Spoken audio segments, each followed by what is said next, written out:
Hello and welcome back to 100 Yards of Football, Sports Talk Radio. I'm your producer, Jeremiah Long, and joining me to talk about Joseph Ossai from the University of Texas. He's a linebacker. We feel like he's going to be a great draft pick, is the man himself, Logan Landers. How's it going, Mr. Landers? Hey, what's going on, Jeremiah? As always, on Mondays, live. We do it live every Monday morning. I'm ready to talk NFL draft profiles with you. And man, it's been fun doing this with you, man. I'm not going to lie. It has been. And it's always fun. It's always fun for me, especially, to go back for some of our previous ones we did in the last year or so and see if we were right. See if we went and we were like, man, this guy turned out to be a star. He looks like he's going to be one. Or, vice versa, some guys who didn't pan out. But that's just the beauty of all this, man. We get to talk about them now when they're fresh. They're going into the draft, and we get to give our thoughts on them. So I'm ready for it. Definitely. Yeah, so when it comes to the University of Texas and it comes to draft profiles and it comes to linebackers, I only know one person I would trust with this information, and it's you, Mr. Landers. So without further ado, tell us more about Joseph Ossai and where he's headed. Yeah, let's do it. So Joseph is a big guy, 6'4", 253. Just got done playing his junior season at the University of Texas Hook'em Horns out of Cotton Row, Texas. So he stayed near his home, but he's ready to spread his wings, go somewhere else in the NFL draft. And he's got a lot of talent behind him, Jeremiah. He looks really good. Mm-hmm. So a little bit about Mr. Joseph Ossai. So he played in 36 games total at Texas, started in 24 of those. But, man, he made an impact in those games. Let me just tell you. He was named a semifinalist for the Chuck Bednarik Award in 2020. He was also a first-team All-Big 12 honoree last year as well. He also got honorable mention for the Big 12 Defensive Player of the Year and Defensive Lineman of the Year. So he's got a lot of talent behind him, and I can see just why. So looking at his 2020 stats, he had a total of 50 tackles. 25 of those were solo tackles. He got 2 passes defended as well, 5 sacks, 3 forced fumbles, and man, he was putting in work. Let me just say that is a very impressive, all around put together season. Really good. So he was able to ball out in his final year for the University of Texas, and he's looking pretty good. His name shot up a good bit in the draft boards after his last performance this season with the University of Texas Longhorns. So, like I say, he played 3 years. He's gonna forgo his senior year like we see a lot of guys do in college. They're gonna go into the draft, and we're gonna see where is this guy gonna head to. He's gonna head to a powerhouse in the NFL. He's gonna head to kind of a lower tier team who's trying to fight their way to the Super Bowl, or he's gonna go in the middle of the road team, someone that looks pretty good, but they just need a key piece or two that can get them over the top and get them into a Super Bowl. We'll have to see. He's got a lot of options. A lot of guys are looking at him, and I can see why. Like I said, he's very impressive. He showed a lot of speed. He's got that tackling.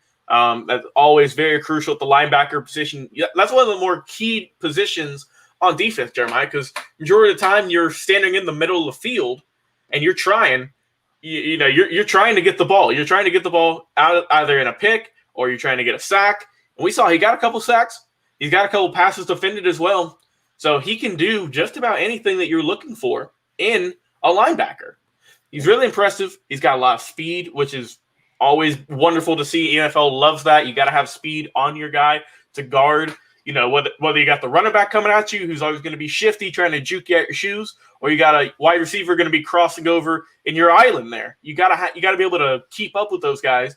And Joseph is able to do that. He's got all those tools that you look for in a quality linebacker. I really do think that.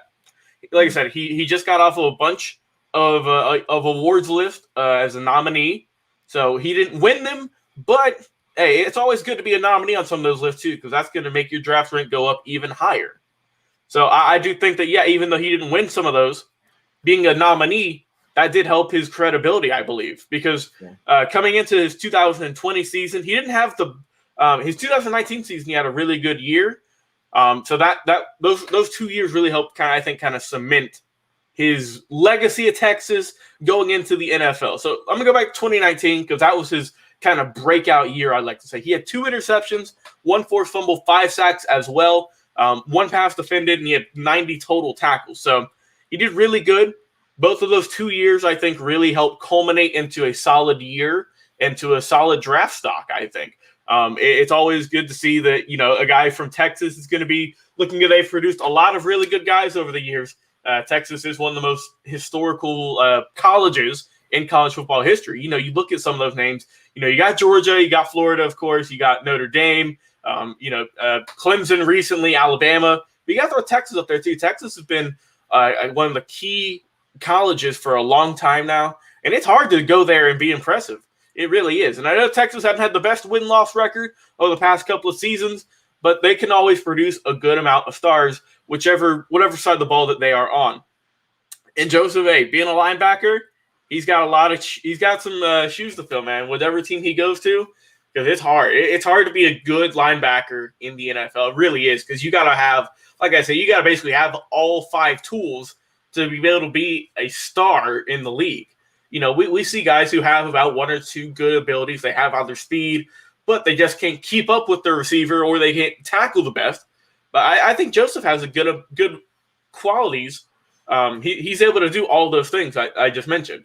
And so, like we always do on Mondays, Jeremiah, I like to list 3 teams who I think Joseph Ossai might go to.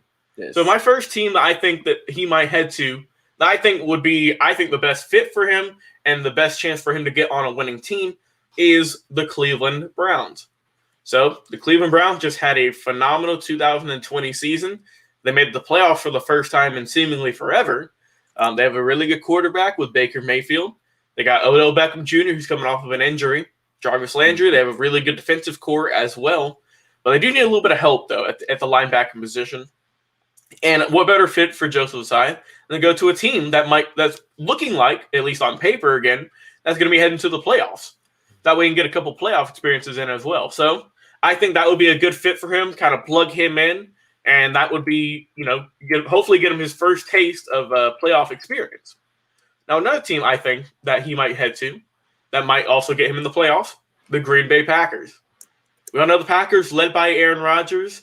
He had a phenomenal 2020 season. What can I say? It's Aaron Rodgers. We know just how how good he is. You can look up the stats. I can throw him out there all day, but you hear the name, and you're like, yeah, he's a Hall of Famer one day. So they do need some help on defense, though. We saw how good the offense is, obviously, but you got to solidify your defensive core. Injuries have hurt them in the past, and it's always kind of eerie to see, like, okay, I got a couple linebackers injured. Are they going to be at top performance anymore?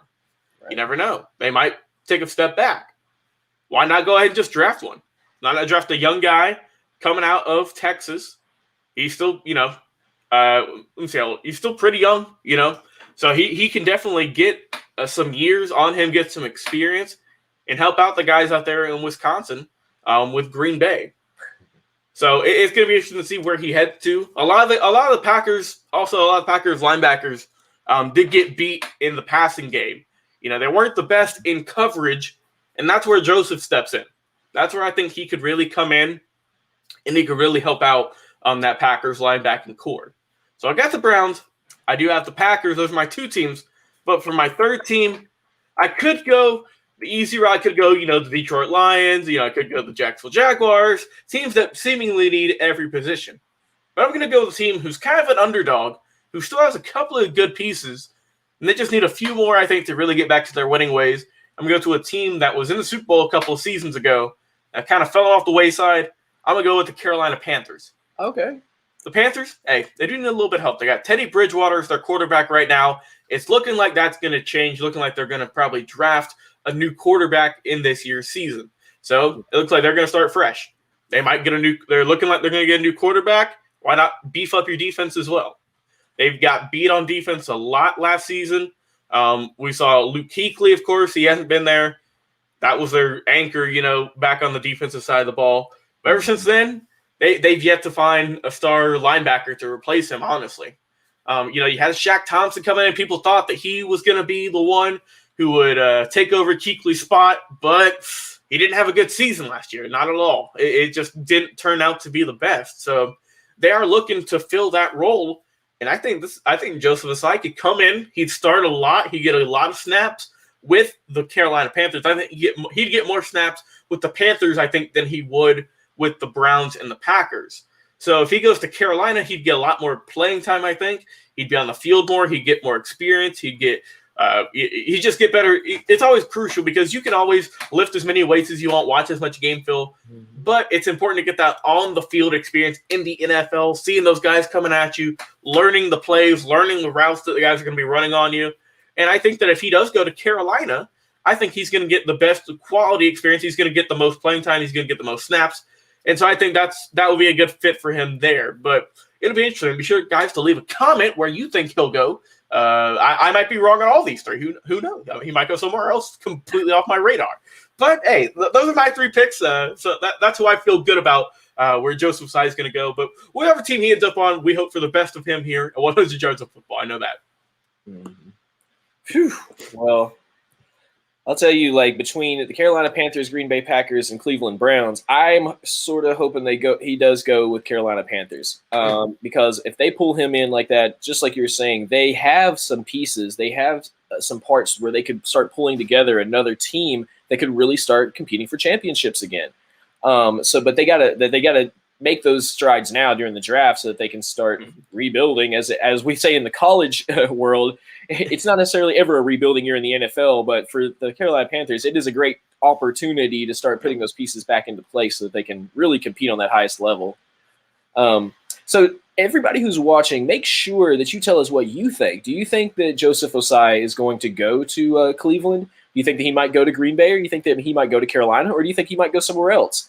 And if you're watching this on YouTube, Facebook, or Twitch, make sure you jump over and also listen to us on our podcast, 100 Yards of Football. You can listen to it over on Spotify, and you can listen to it over on Apple Podcasts, but you can also listen to it anywhere that you listen to podcasts, including from your voice device at your home. Just, use your voice thing. I won't do it this time. I'll say, hey, and then say, play 100 Yards of Football. And it'll pop right up. We've tested it several times on several different devices, and it always seems to work fine for us. So give it a try for your home device and see if you can get it to pull up 100 Yards of Football with your voice command.